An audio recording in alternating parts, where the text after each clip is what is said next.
सुना दी गई। और एक बात इसमें और कही कि अर्थक्वेक होता है, अर्थक्वेक यानी भूकंप आता है। तो ये भूकंप किस वजह से आता है जानते हो आप लोग? भूगोल वाले वो क्या कहते हैं, जिन्होंने भूगोल में साइंस की है, यानी खोजी है जो ज़मीन के खोजी, तो क्या कहते हैं साइंटिस्ट कि धरती में भूकंप तब आता है जब धरती खिसकती है, धरती अपना स्थान छोड़ती है। तभी कहते हैं लैंडस्लाइड हो गया, लैंडस्लाइड हो गया। और जब लैंडस्लाइड होता है, थोड़ी सी धरती खिसकती है तो भूकंप आ जाता है, ये साइंटिस्ट कहते हैं।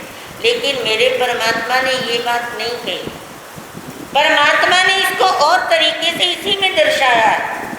परमात्मा कहते हैं जिस समय, क्योंकि हम किसकी छत पर बैठे हैं,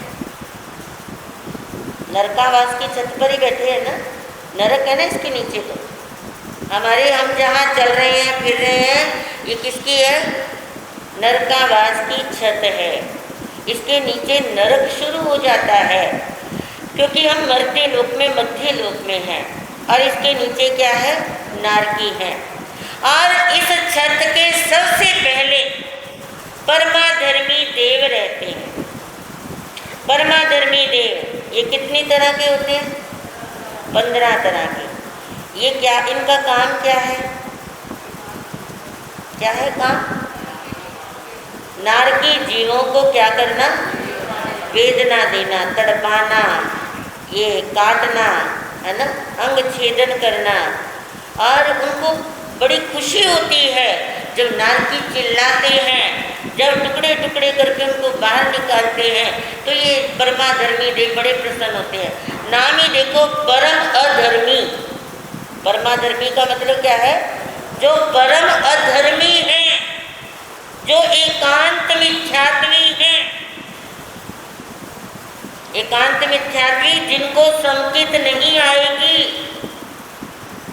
एकांत मिथ्यात्वी है ये, और परम अधर्मी है।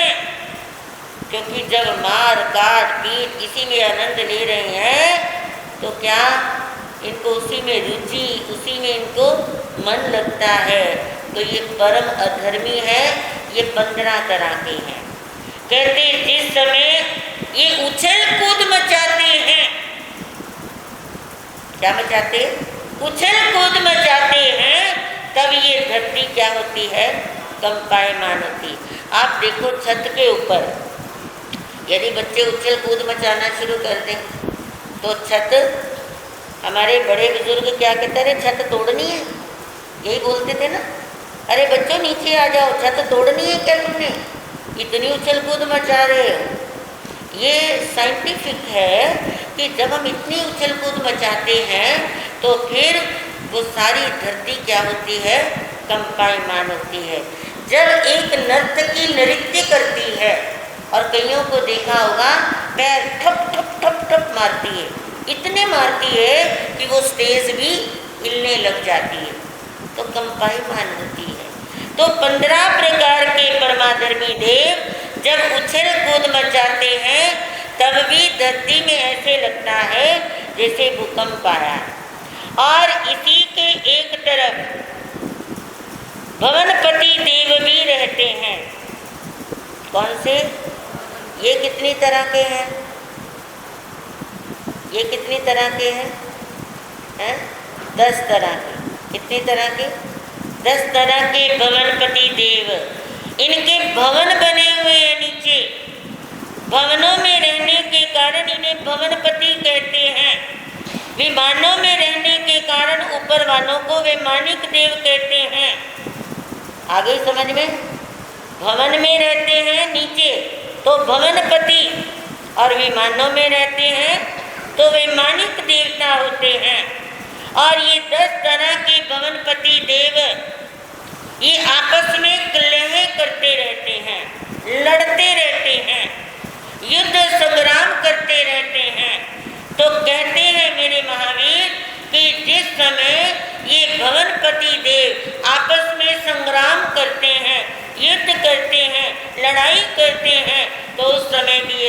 क्या होती है? कंपायमान होती है। ये सारी बातें हमें कहाँ से पता चल रही हैं? ये मैं और तुम नहीं, ना तुम सुन रहे हो ना मैं सुना रही हूँ, हैं? ये परमात्मा की बात है, ये हमारी तुम्हारी बात नहीं है। उन्होंने जैसा ज्ञान के अंदर देखा है और वैसा ही उनकी वाणी से निश्रित हुआ है और गंधर्वों ने उसको अपने हृदय में कंठस्थ कर लिया है और अपने शिष्य परंपरा को बांटते बांटते वो ज्ञान आज हमारे तक यहाँ तक उपस्थित हुआ है। तो ये सब बातें किसमें आती हैं? श्री ठाणाजी सूत्र में आती हैं। ये है तीन चौभंगियाँ, तीन बातें, आगे है चार। चार को चौभंगी भी कहते हैं। क्या कहते हैं?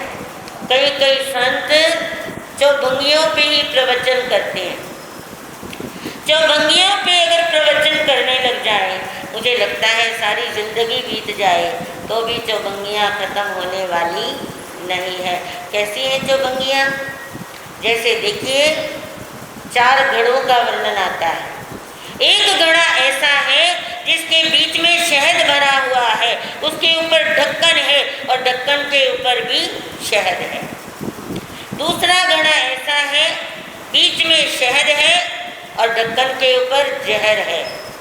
तीसरा घड़ा ऐसा है, बीच में जहर है और ढक्कन के ऊपर शहद है। और चौथा घड़ा ऐसा है, अंदर भी जहर है और बाहर ढक्कन पर भी जहर है। ऐसे चार तरह के मनुष्य बता दिए, अंदर भी शहद बाहर भी शहद। ऐसे मनुष्य अंदर से भी मीठे और बाहर से भी मीठे, यानी अंदर भी उनके हित मित प्रिय बात रहती है और बाहर जुबान से भी वो हित मित प्रिय बात ही करते हैं। दूसरी तरह के मनुष्य, अंदर तो शहद है लेकिन ढक्कन पर जहर है। वो ऐसे मनुष्य अंदर तो हित मित से प्रिय हैं, जैसे माता पिता गुरु, अंदर से तो अपने बच्चे का, अपने शिष्य का, अपने परिवार का, अपने समाज का भला चाहते हैं, लेकिन बाहर से कठोर अनुशासन है। बाहर से वो कड़वी शब्दावली का भी प्रयोग करते हैं। तो ऐसे मनुष्य, ऐसे माता पिता, ऐसे गुरु, ऐसे मुखिया, अंदर तो क्या है शहद और बाहर क्या है ढक्कन पर जहर है। ऐसे मनुष्य भी अच्छे हैं, भले हैं। और तीसरी तरह के अंदर तो जहर है और बाहर ढक्कन पर शहद है। बाहर से तो बड़े मीठे नजर आएंगे कि मेरे जैसा तुम्हारा कोई हितैषी नहीं है, लेकिन अंदर से कैसे इसकी काट करूं, कैसे इसकी कोई दोष ढूंढूं, कैसे इसको बदनाम करूं, कैसे इसका अपमान करूं, कैसे इसको चढ़ते हुए को नीचे फेंकूं, ऐसी धारणाएं होती हैं। ऐसे इंसानों से बचना हो, ऐसे इंसानों से बचना जिनकी है ये आदत ऐसी, तेरे मुंह पर तेरे जैसी, मेरे मुंह पर मेरे जैसी, तेरे मुंह पर तेरे जैसी, मेरे मुंह पर मेरे जैसी। पता ही नहीं चलता ये व्यक्ति किधर का है, और बीच में घुस घुस करके वो दोष, वो नुक्स, वो उसकी ऐसी ऐसी बातें खोज लेता है कि बाहर उसका प्रोपोगंडा कर देता है। मर्मकारी, छेदकारी, भेदकारी, क्लयकारी, निश्चयकारी, सावजकारी, ये 8 तरह की भाषाओं का सेवन करने लग जाता है, जिससे उसकी जिंदगी खाक में मिल जाती है। और वो व्यक्ति सुसाइड करने के लिए क्या हो जाता है कि मेरा जब जीना ही हराम कर दिया है तो ऐसी जिंदगी से जीना ही क्या, अपमानपूर्वक जिंदगी, ये कोई जिंदगी नहीं हुआ करती। तो सुसाइड का सारा दोष किसको लग गया? जिसके अंदर तो है जहर और बाहर क्या है शहद। ऐसे व्यक्तियों से हमेशा बच करके रहना, जो हमें लगते हैं हमारे हितैषी हैं पर अंदर से हमारी काट करने वाले होते हैं। और चौथी तरह के व्यक्ति ऐसे होते हैं जिनके अंदर भी जहर है और बाहर भी, जो हमेशा फूट डालो राज करो, बस ऐसी नीति को अपनाते हैं। फूट डालो, ऐसे व्यक्तियों का पता चल ही जाता है, जहाँ भी बैठेंगे झगड़ा करके ही उठेंगे। उनकी जिद पता कैसी होती है कि भाई मैं जाऊँगा मीटिंग में, और क्या कहेगा, मैं ना मानूँ, मैं ना मानूँ। अरे भाई कुछ किसी तरीके से तो मान जा, बस एक ही रटन, कोई चीज़ पास ही नहीं करने देंगे, मैं ना मानूँ, मैं ना मानूँ। ऐसे व्यक्तियों का कोई इलाज नहीं है। इसी तरह 4 प्रकार के पुष्पों का वर्णन आता है। एक उद्यान में गए, वहाँ पर फूल खिले हुए हैं। कौन से फूल खिले हुए हैं? बहुत सुंदर, आकर्षित करने वाले। और जिस समय वो दार्शनिक पास में गया है तो उसकी सुगंधी, उसकी महक, उसकी फ्रेग्रेंस बहुत आ रही है। सोचने लगा दार्शनिक, ऐसे इंसान कितने बढ़िया हैं, जो तन से भी सुंदर हैं और मन से भी सुंदर हैं। ऐसे जीव दुनिया में बहुत विरले हुआ करते हैं, जिनका तन भी सुंदर होता है और जिनका मन भी सुंदर होता है। वो दार्शनिक थोड़ा और आगे गया तो क्या देखा उसने? अरे फूल तो बड़े सुंदर हैं, आकर्षित कर रहे हैं, लेकिन पास गया तो कोई खुशबू नहीं, कोई महक नहीं। अरे ये रूप तो ठीक ही है, बस तन से सुंदर है पर मन से सुंदर नहीं है। और आगे गया तो क्या देखा कि जिनके भीतर से महक आ रही है पर सुंदर नहीं है, काले कलूटे हैं। ये फूल देखने में अच्छे नहीं हैं, लेकिन इनकी फ्रेग्रेंस बहुत है, ये रूप भी बहुत अच्छा है। अरे रंग का क्या करना, हमें तो फ्रेग्रेंस से मतलब है, हमें तो खुशबू से मतलब है, हमें तो महक से मतलब है, हमें तो इतर से मतलब है। बहुत अच्छा रूप है ये भी। और आगे गया तो क्या देखा? फूल ना देखने में सुंदर हैं और ना इनमें महक है। ऐसे गुलांगारों से तो ये धरती भरी पड़ी है, ना देखने में सुंदर है, ना बोलने में सुंदर है, ना अंदर से सुंदर, ना बाहर से सुंदर। ऐसी चौभंगियों का वर्णन इस स्थानांगी सूत्र के अंदर ही हमें देखने को मिलता है। और इसी चौभंगियों के अंदर ही ये भी बताया है कि देवता लोग 4 कारणों से इस धरती पर नहीं आते। 4 कारणों से इस धरती पर देवता नहीं आते। पहला कारण, जिस समय वहाँ जन्म लेते हैं उनका उपपात होता है। क्या होता है? यानी शैया फूलने लग जाती, उनका गर्भ से जन्म नहीं होता, उपपात होता है उनका, यानी शैया फूलने लग जाती है और देवी देवता लोगों को पता चल जाता है कि कोई नया जीव देवलोक में आया है। और जन्म लेते ही 32 साल का जवान हो जाता है। वो ये नहीं है आपकी तरह छोटा सा बच्चा पहले 1-2 साल उसको गोदी उठाते फिरो, ऐसा कुछ नहीं। वो जन्मते ही चलने फिरने लग जाता है, 32 साल का जवान हो जाता है। और वहाँ पर इतने देवी देवता लोग मिलते हैं और उनके रूप सौंदर्य को देखने में ही इतना आसक्त हो जाता है, वो पिछली स्मृति भूल जाता है।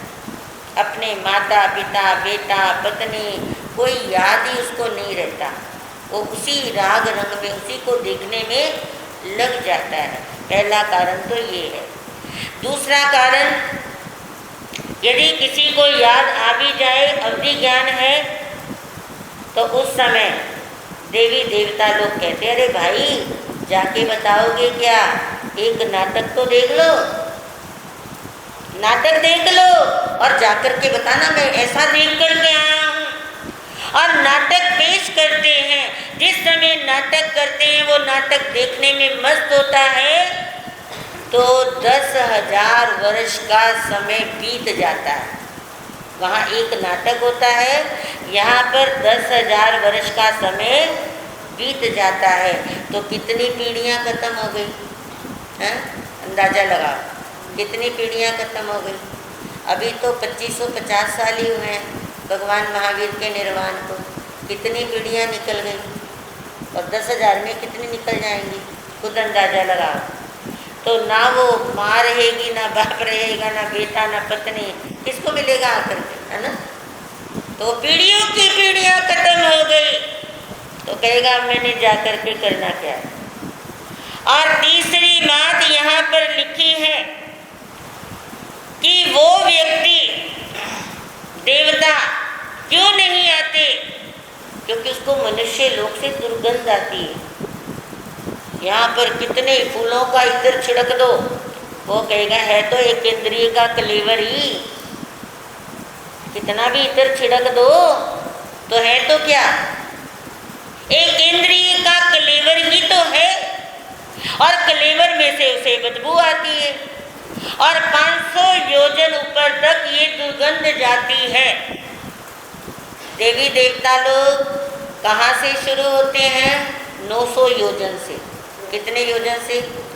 790 योजन से तो ज्योतिषी शुरू होते हैं और 900 योजन से वैमानिक देवता शुरू हो जाते हैं। तो 500 योजन से तो उन्हें दुर्गंध आनी शुरू हो जाती है, क्योंकि यहाँ मंदिरों में जहाँ पर भी मूर्ति की स्थापना होती है वहाँ चंदन, केसर, इत्र, ऐसी चीज़ें, चमेली का तेल, ऐसा छिड़काव रहता है। वो किस लिए? कि कोई भी देवी देवता आए तो उसे वातावरण कैसा मिले? सुगंधित मिले। कैसा मिले? सुगंधित वातावरण मिले। अब तुम्हें पता चल गया क्यों चढ़ाते हैं, इत्र क्यों छिड़कते हैं, सेंट क्यों लगाते हैं, है ना? क्यों लगाते हैं मूर्तियों के ऊपर? कि अगर कोई देवी देवता आ भी जाए तो उसको वातावरण कैसा मिले?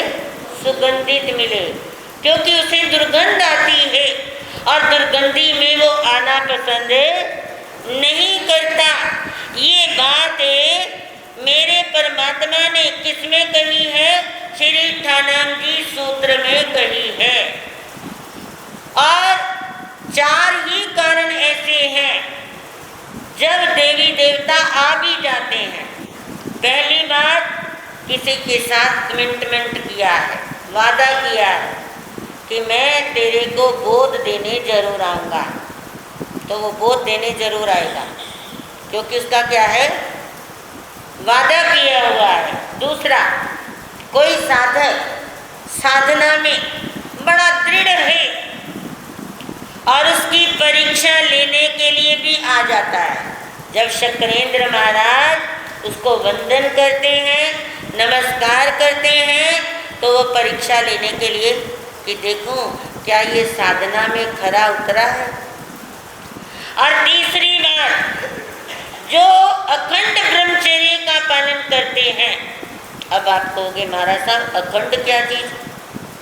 यानी मन में भी पर स्त्री के प्रति और स्त्री में पर पुरुष के प्रति मन में भी कभी लेश मात्र भी विकार के भाव प्रकट नहीं हुए, उसे कहते हैं अखंड ब्रह्मचर्य। अखंड ब्रह्मचारी जो होता है उसके चरणों में देवा वित्तं नमंसन्ति जस धम्मे सयामनो, जिसका मन धर्म में पूरी तरह से मन वचन काया से समर्पित हो गया है। देवा वित्तं नमंसन्ति, उसे देवता लोग नमस्कार करने भी आ जाते हैं।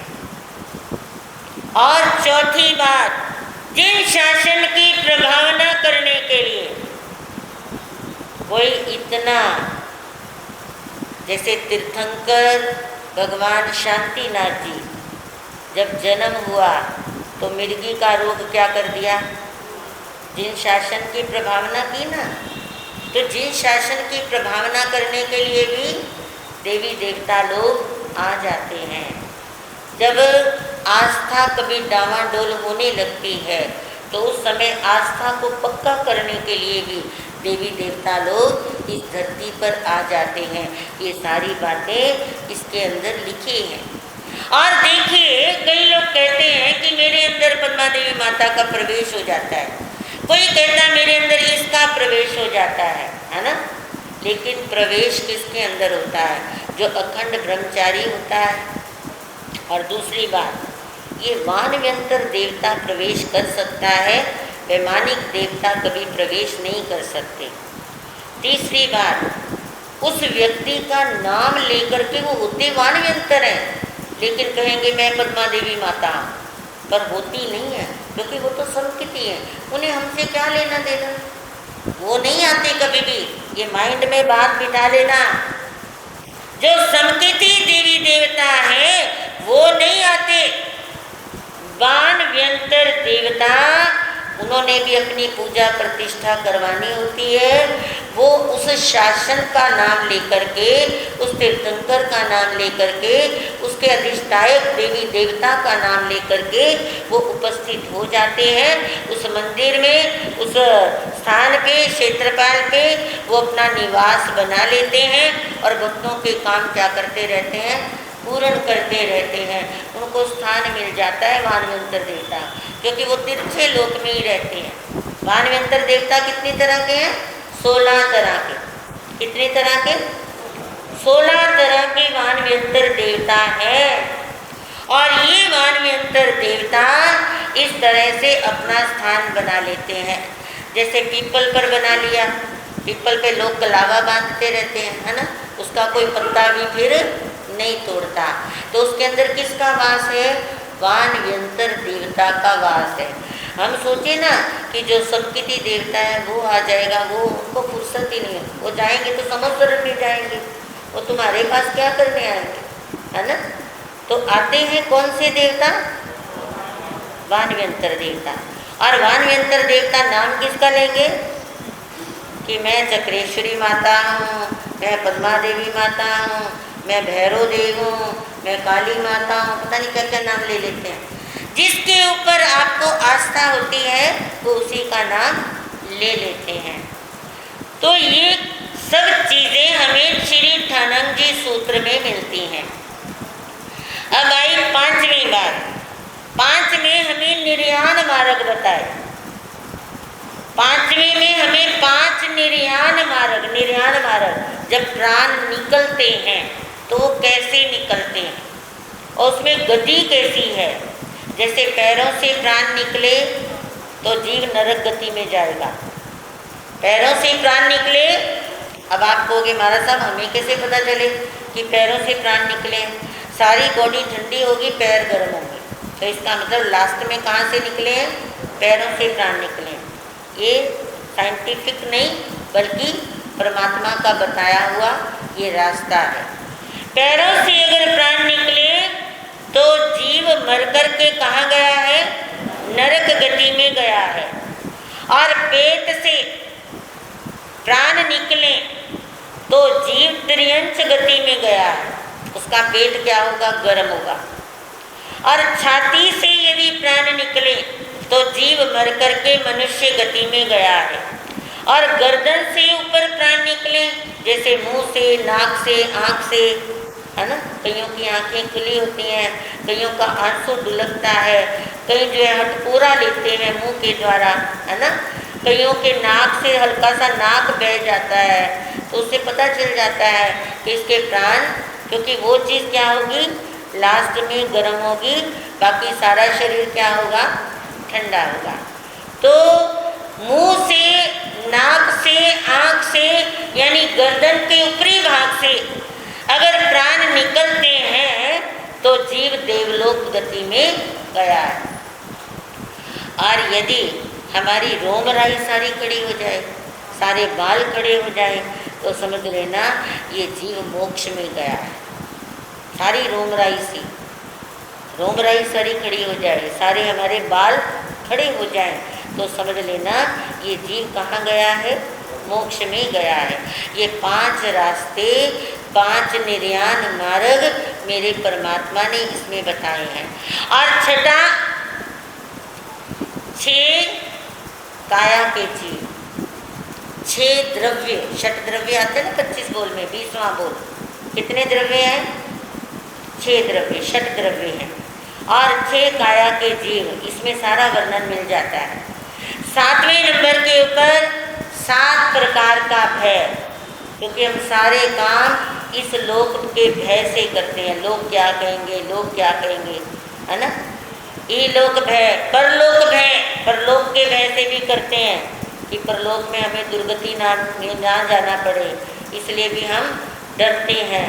ये लोक भय, परलोक भय, अकस्मात भय, आदान भय, आजीविका भय, ये 7 तरह के भय इसमें दिखाए गए हैं।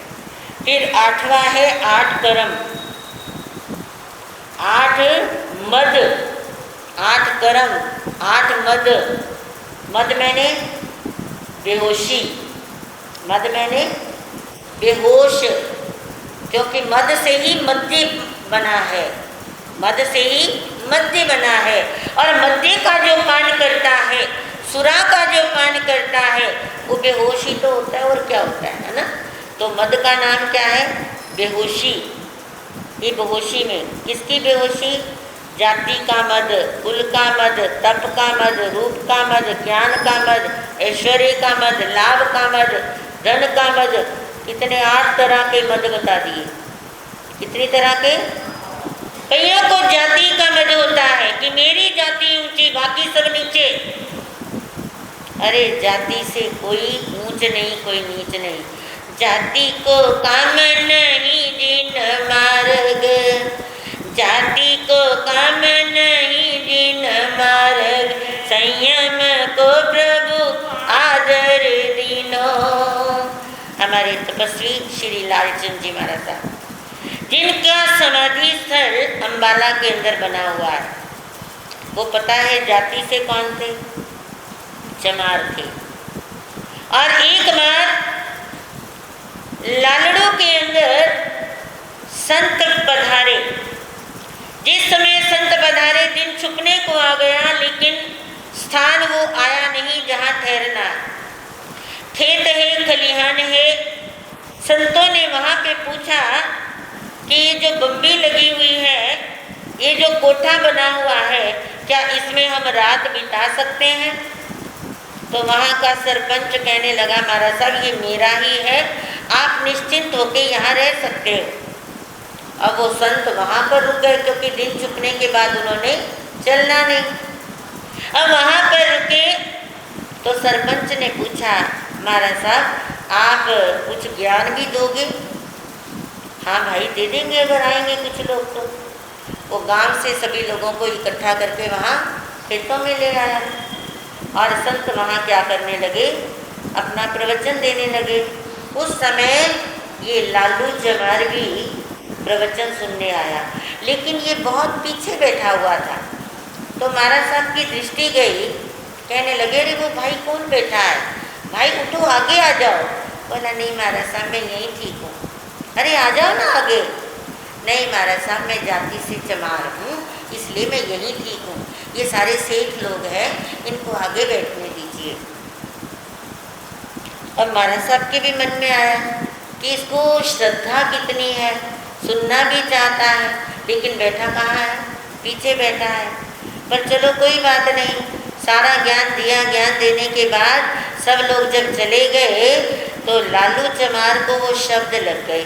वो आगे आ गया, आगे आकर कहने लगा, महाराज साहब क्या तुम मुझे भी संत बना सकते हो? मैं हूँ तो चमार, पर मुझे संत बना लोगे? उस समय छुआछूत का बड़ा जमाना था। कहने लगे, बेटा बना तो हम लेंगे, लेकिन एक शर्त है हमारी। क्या? कि एक तो तुम्हें अपने पात्र में हम भोजन खाने नहीं देंगे, क्योंकि हमने लोगों के घरों में जाना है लेने, लोग घर में घुसने नहीं देंगे। दूसरी बात, हम तुझे अपना लाया हुआ भोजन तो दे देंगे, पर तुम्हारा लाया हुआ हम नहीं खाएंगे। बोला मुझे मंजूर है, आप मुझे दीक्षा दे दो। अब उन्होंने जो पाठ वाठ सिखाने थे, अम्बाला आ गए अम्बाला के पाठ वाठ सिखा दिए और उसको संत बना लिया।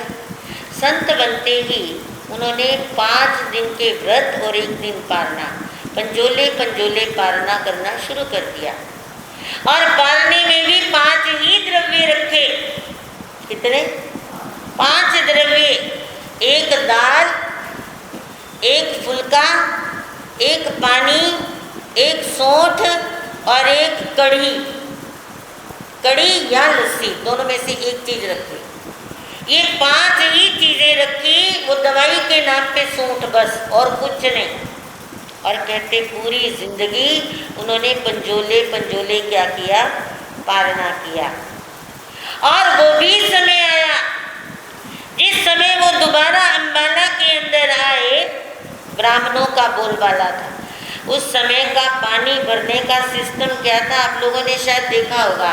एक नलके के ऊपर 10-10 परिवार के लोग पानी भरा करते थे। टोकनियाँ होती थी, टोकनियाँ ना, बल्टोई बोलते थे, टोकनी बोलते थे, है ना। उसको भर भर करके सिर पर उठा उठा करके लेके आया करते थे। तो किसी को 2 मिलती थी, किसी को 3 मिलती थी, किसी को 1 ही रह जाती थी। और सब लोग मार दाड़ करते थे, पहले पहले जाते थे, हमें मिल जाए, हमें मिल जाए। इतनी पानी की कमी थी अम्बाला के अंदर। यहाँ का तो पता नहीं, अम्बाला के अंदर बहुत कमी थी। तो उस समय ब्राह्मण लोगों ने जैनियों को पानी भरना क्या कर दिया? बंद कर दिया। क्योंकि कुएं से पानी लाते थे, कुएं से बल्टोई भर भर करके लाते थे। तो कहते थे तुम्हारे तो चमार आता है घर के भोजन लेने, है ना, तो तुमने तो हमारे कुएं को भी दूषित कर देना है, इसलिए हम तुम्हें पानी भरने नहीं देंगे। अब वहाँ पे लड़ाई हो गई, क्योंकि वो कहे हमने भरना है, वो कहे भरने नहीं देना। अब प्रवचन में क्या हो गए? लेट हो गए।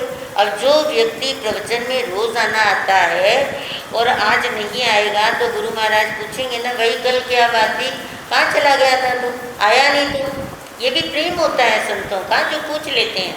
ये मत सोचना महाराज जी टोक देंगे, ये टोकना नहीं होता, ये प्रेम होता है कि आप कहाँ चले गए थे, अरे हमें बता के तो जाते, हम तुम्हारी सुरक्षा में खड़े होते। और कुछ नहीं होता। संतों का आशीर्वाद होता है, संतों की रहम की दृष्टि होती है, संतों का प्रेम मैत्री व्यवहार होता है। तो उस समय लेट आए तो संतों ने पूछ लिया, भाई श्रावक जी आज क्या बात है, आज तुम इतने लेट हो गए। कहने लगे महाराज क्या बताएं, आज पानी भरने ही नहीं दे रहे थे। अब पानी ना भरते तो भोजन कहाँ से बनाते, तो जबरदस्ती पानी लिया हमसे। क्यों, क्या हो गया? महाराज साहब छोड़ो इस बात को, नहीं नहीं बताओ तो सही। महाराज साहब ये कहते हैं कि तुम एक चमार व्यक्ति को भोजन देते हो तो हम तो, क्योंकि रसोई में कौन आते हैं, वो आते हैं ना, इसलिए हम तुम्हें पानी भरने नहीं देंगे। जुआ चाट का जमाना था। तो महाराज साहब के मुंह से अचानक ही निकल गया, अरे तुम्हें पानी भरने नहीं देंगे, तुम्हें पानी भरने नहीं देंगे तो वो कहाँ से भरेंगे। इतना कहने की देर थी, कहते हैं 100 फुट पानी क्या हो गया, नीचे चला गया।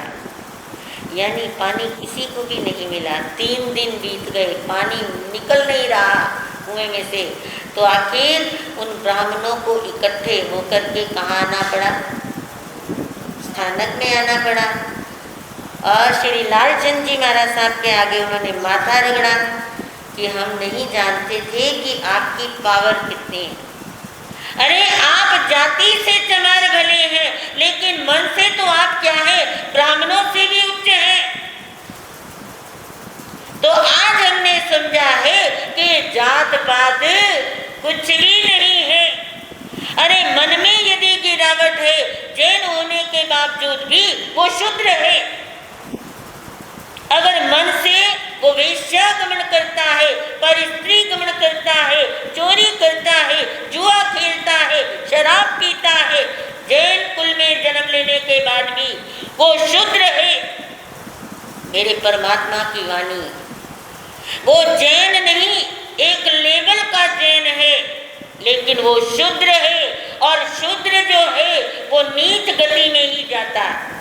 अगर विचार जिसके शुद्ध नहीं है, मन से शुद्धि है, तो शूद्र में जन्म लेने वाला भी वो वैमानिक देवताओं में जाता है, क्योंकि मन में उसके शुद्धता नहीं है। तो ऐसे हमारे तपस्वी श्री लालचंद जी महाराज साहब, एक बार की बात है, एक भाई हाथ रोक करके खड़ा हो गया रास्ते में, कहता लालू हम इकट्ठे पड़े हैं ना? बोला हाँ भाई इकट्ठे ही पड़े हैं।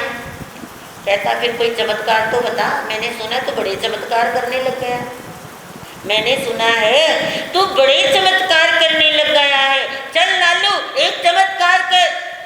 वो कहता मैं कोई चमत्कार कुछ नहीं करता। किसने बहका दिया तेरे को? मैं नहीं करता कुछ भी। कहता झूठ बोलता, मुझे पता है तू करता है। अरे एक चमत्कार करके दिखा दे, पर मैं तेरे को आगे जाने नहीं दूंगा जब तक तू करेगा नहीं। कहता फिर खड़ा रह, नहीं जाने देगा तो खड़ा रह। अब खड़ा रह, इतना कहने की देर थी, वो ऐसे का ऐसे खड़ा है। सारा ट्रैफिक जाम हो गया, सब उसको उठा रहे हैं, भगा रहे हैं, लेकिन वो तो पत्थर बन गया। अब परिवार वाले परेशान हो गए, बाजार वाले परेशान हो गए, ये क्या हो गया? और संत तो चले गए।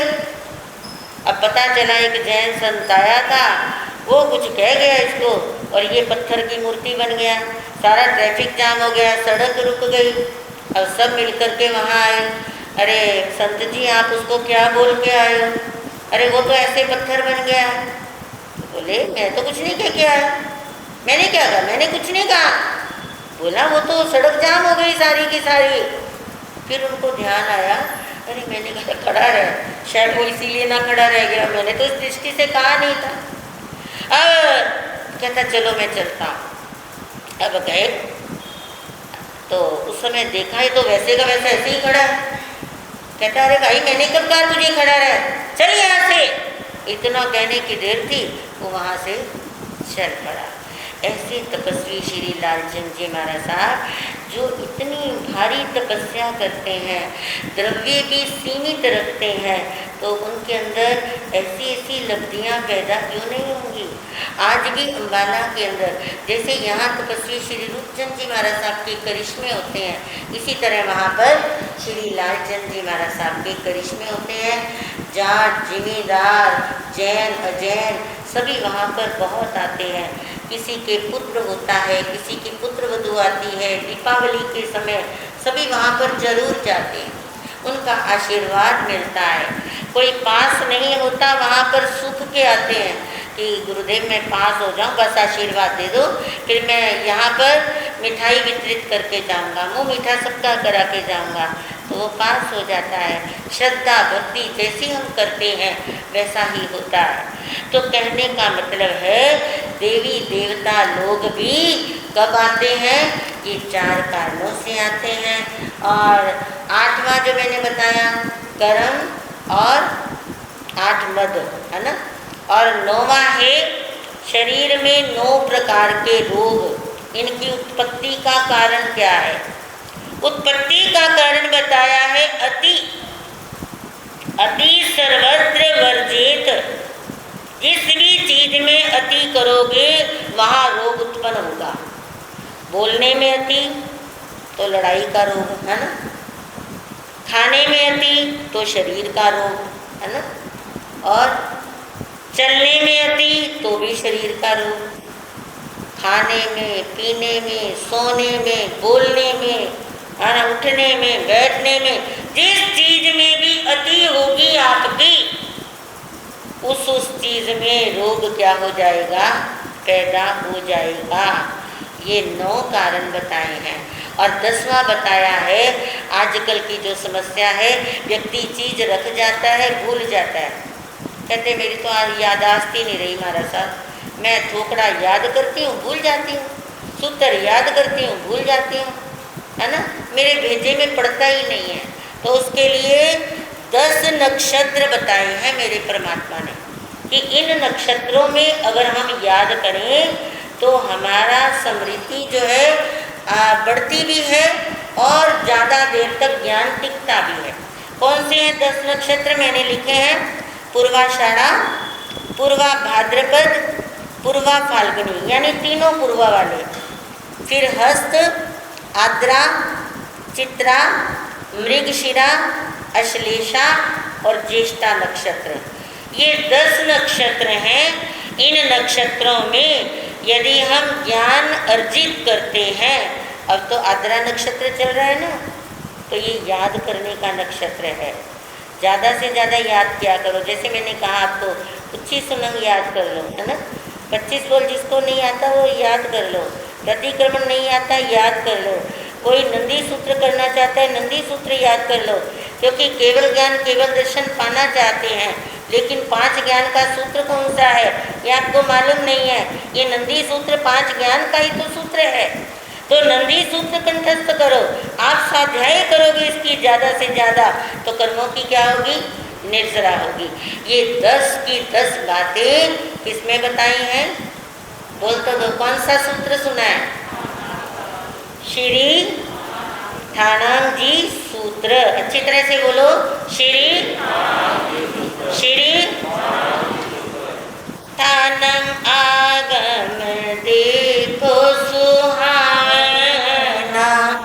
ठाणम आगम देखो सुहाना, जिसमें दुनिया के रहस्य हैं बताए, आगम नम भाव से, इसमें शोभे रघु जी की वाणी, आगम नम भाव से, शास्त्र शंख ध्वनि जैसे गूंजते, शास्त्र शंख ध्वनि जैसे गूंजते, जिसमें अज्ञान तम है भाग, आगम नम भाव से, जिसमें शोभे रघु जी की वाणी,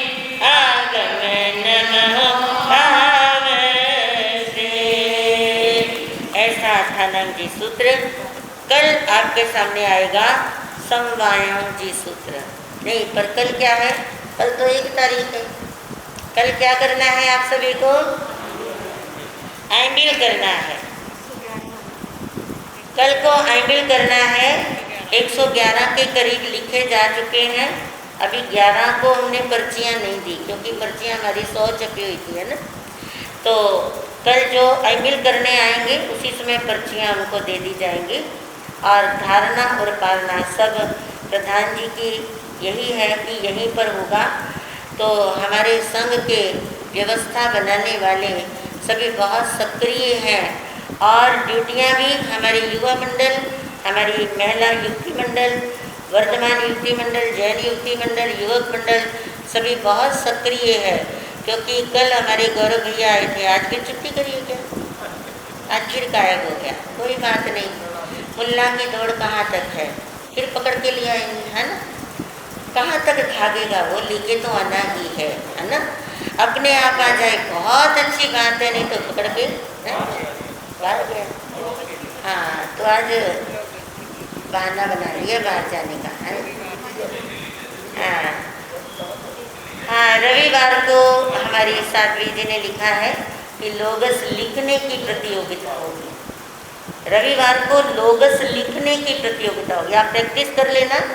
तो जिसकी लिखाई सुंदर होगी 4 से 5 बजे तक रहेगा लोगस लेखन प्रतियोगिता।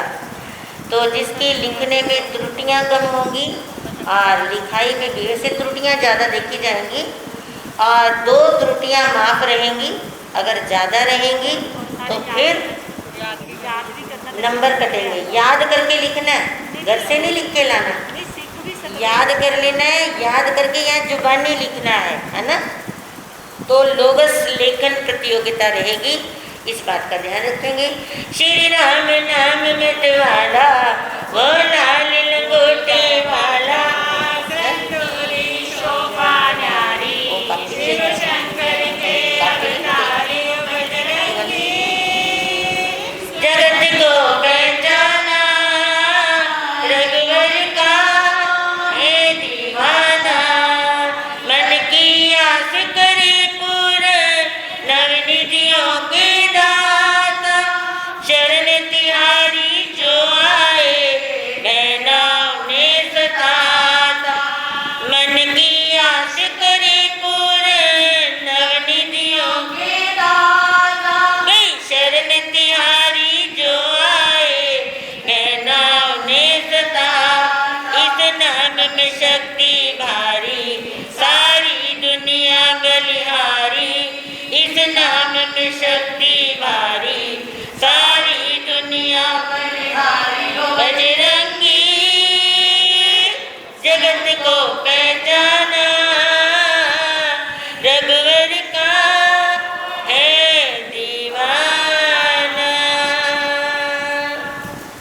अब देखिए, बारात मानसरोवर पहुंच चुकी है और पिता महेंद्र ने बारात की बड़ी आवभगत की।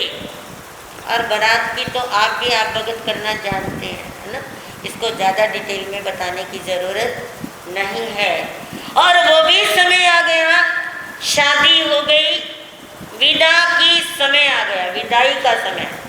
विदाई से पहले माँ कहती है, बेटी अपने पति को ईश्वर मानना। क्या मानना? अपने पति को ईश्वर मानना। माता पिता को अपने तीर्थ मानना। जो सास ससुर हैं वो माता पिता ही हैं, उनको तीर्थ का दर्जा देना। तीर्थ की जैसे हम पूजा प्रतिष्ठा करते हैं, मानता करते हैं, इसी प्रकार अपने सास ससुर को क्या मानना? तीर्थ मानना। और उनके सुख दुख में हमेशा भागीदार रहना। ऐसी अच्छी अच्छी शिक्षाएं माँ दे रही है किसको? बेटी को। लेकिन आजकल आप भी शिक्षा देती हैं, आजकल की शिक्षा ही कुछ और है। आजकल की शिक्षा कैसी होती है पता है आपको? आजकल की शिक्षा कैसी होती है? आजकल कहती हैं, भाई दब के ना रही हो ससुराल माई, दब के ना रही हो बेटी ससुराल माई, कोई दो कहे 100 तू सुनई हो रही। देवर जेठानी सास ससुर कब हो किसी की धमकी में मत रही हो रही। खूब खाइयो खूब सोइयो, खूब खाइयो खूब सोइयो, विपत्ति पड़े तो फोन कर दियो री, विपत्ति पड़े तो फोन कर दियो री, हम तेरी बैग पे है ना बस। अरे ऐसी शिक्षा दोगे तो घर कहाँ चलेगा? हम ही लड़की का घर बसाने वाले हैं और हम ही लड़की का घर बिगाड़ने वाले हैं। माता पिता जिनको आज ये लालच पड़ गया है, लड़की आ जाएगी 10-20 हज़ार लाख रुपया ले आएगी और इसकी शादी फिर कर देंगे, ये आज ट्रेंड हो गया है। मैं मानती हूँ उनको, लड़की अगर दुखी है तो एक भी पैसा ना ले, दोबारा से लड़की की शादी करे तो कोई भी लड़की को अपने घर में ले आए। सरकार को ये रूल बनाना चाहिए कि जो लड़की लड़ करके ससुराल से मायके आए तो ससुराल वाले एक भी पैसा नहीं देंगे। तो कौन से माँ बाप हैं जो लड़की को घर में ले आएंगे? ये पैसा ही है जो लड़की को घर में लाने के लिए क्या करता है? ये तैयार कर देता है, लड़की का घर उजाड़ करके रख देता है। तो मैं चौड़े धाड़े कहती हूँ कि अगर माँ बाप लड़की का एक भी पैसा खाना पसंद ना करें तो लड़कियों का घर क्या हो जाएगा? पूरी अच्छी तरह से बस जाएगा। आप कोई दूध धुले हुए नहीं हो, आपके पास भी बहुएं हैं, तो आप भी बहुओं को कैसे रखते हो?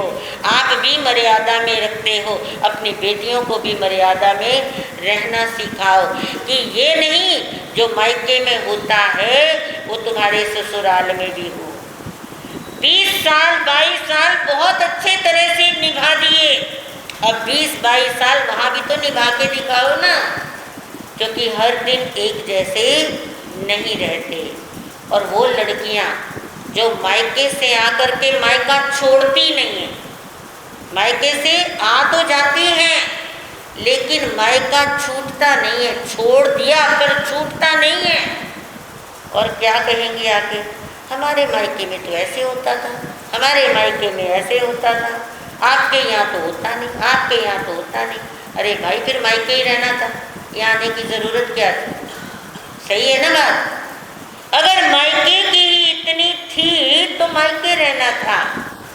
मायके की बात मायके में छोड़ो और ससुराल में आए हो तो जैसा वहाँ बिहेव हो और 2 दिन 4 दिन 10 दिन देखोगे और जब प्यार इतना उड़ेलोगे तो सारा वातावरण अपने आप बदल जाएगा। पहले तुम तो बदलो ना, तुम खुद बदलती नहीं हो और ससुराल को बदलने का क्या करते हो?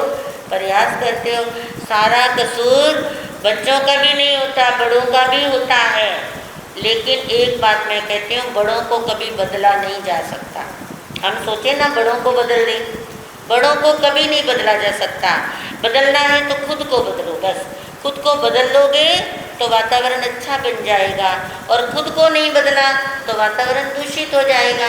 लेकिन ये माँ ऐसी नहीं थी मनोवेगा, ये बच्ची का घर बसाने वाली थी।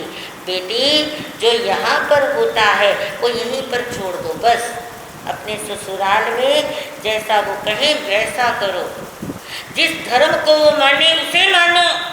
ये नहीं पक्का किया कि जिसको मैं मानती हूँ उसी को तुम मानो, जिसको वो मानते हैं उसी को मानो, क्योंकि हमने लड़ाई झगड़ा नहीं करवाना।